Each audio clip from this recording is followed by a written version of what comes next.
Disclaimer. Spoilers for Ocean's 11. I love villains. They are the vehicles who drive the good guys forward and make for exciting narratives. Who would Batman be without Joker? Or Luke Skywalker without Darth Vader? A strong villain can make or break any story. Today, I want to talk about one of my personal favorite villains, Terry Benedict from Ocean's 11. 11 is an amazing movie for so many reasons, but what I love most about it is how its main antagonist is portrayed. Now, I'm sure this is just a review for most people, but something I want to note here is the difference between antagonist and villain. An antagonist is someone who actively fights against the main character of the story. So for example, in Breaking Bad, even though Walt is a criminal and evil person, he is the main character, the protagonist. The antagonist would be someone like Hank, who, while a quote-unquote good guy, a cop working to end the drug trade, he stands in Walt's way. A villain is different because it has more to do with ethics than perspective. Regardless of who the show follows, it is still unethical to produce and sell meth, murder people, blackmail, amongst other heinous actions Walt commits. So admittedly, my title is a little clickbaity. This video is really about the most reasonable antagonist in cinematic history. Now, there wasn't always a distinction between antagonist and villain. When the Hays Code rolled out in 1934, the then Motion Picture Producers and Distributors of America, which is now known as the MPA, mandated strict rules on what films could and could not show. This code was remarkably strict and limited the creative freedom for filmmakers for more than 30 years, restricting the use of swearing, drugs, and more in media. Once you see these strict policies on what could be shown, or more importantly, what could not be shown in a film, you see why John Wayne made the same movie 20 times, and why romance was the genre that shined the most through 40s and 50s Hollywood. Of course, people found ways to get past Hays censorship, notably in Gone with the Wind. Frankly, my dear, I don't give a damn. There are probably better examples of skirting the code, but it was still a restricted time for artists. For example, in the film Gabriel over the White House, the US president turns himself into a dictator. In 1933, when the movie came out, it was well received. However, if the film had finished in 1934 for whatever reason, after the start of the Hays Code, it probably wouldn't have released at all. When the Hays Code dissolved in the late 60s, the popularity of anti-heroes and villainous protagonists boomed with films like The Godfather and Taxi Driver, which both became huge successes both commercially and critically. This renewed freedom to focus a story on either side of morality proved to be entertaining, and more importantly for the studios, profitable. Throughout the 80s and 90s, and even to this day, stories about morally corrupt or downright villains are still a hit. And it even goes past film and TV too. Grand Theft Auto 5 is the best-selling piece of media ever, and it's a game where you shoot cops and rob banks. So going back to 2001, in a world of Training Day and a Hannibal, Ocean's 11 fits right in with the group as another movie about criminals going up against the law-abiders.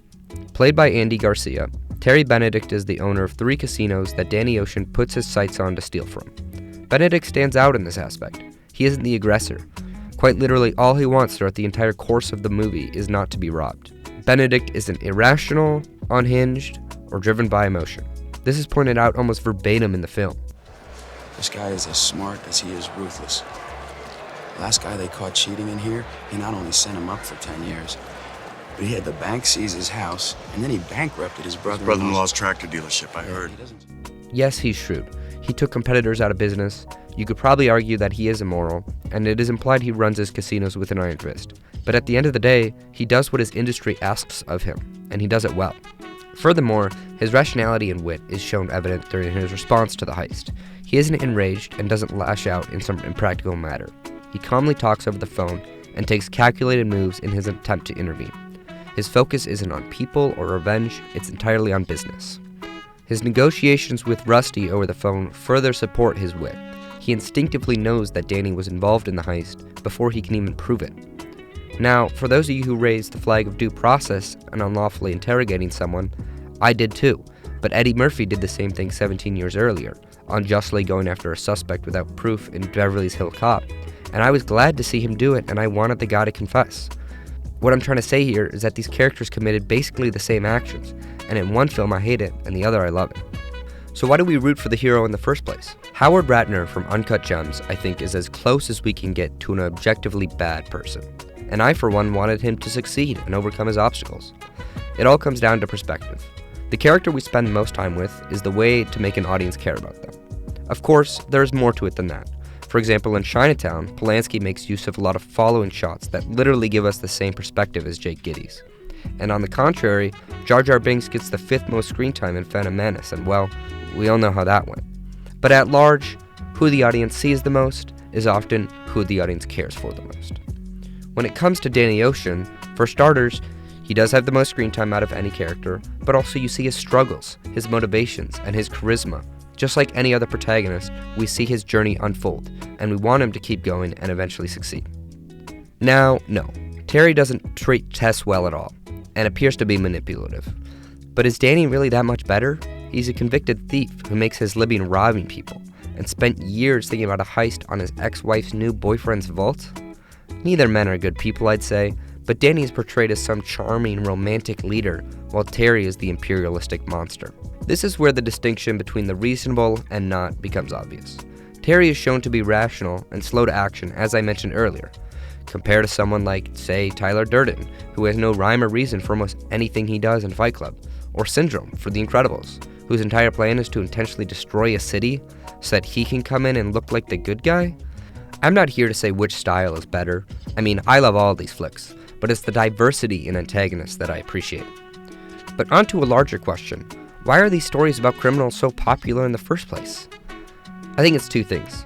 One, a lot of us like to get a peek inside life in the mafia or what it's like robbing a casino, and these films give us the opportunity to live out these experiences vicariously.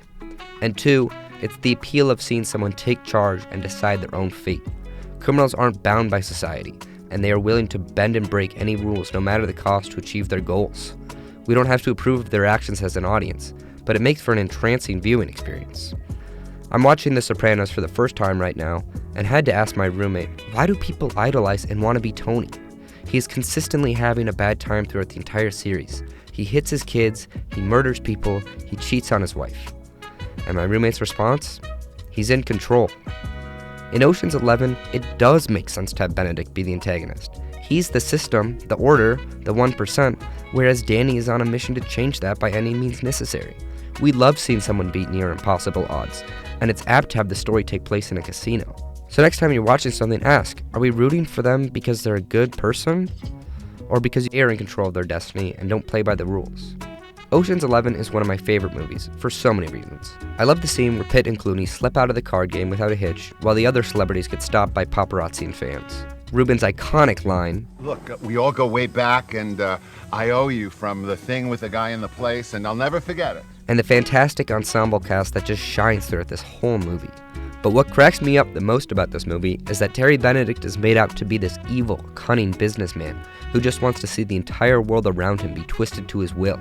And yet, over the course of the whole movie, his stance is a simple, "don't rob me." Wouldn't you be the same?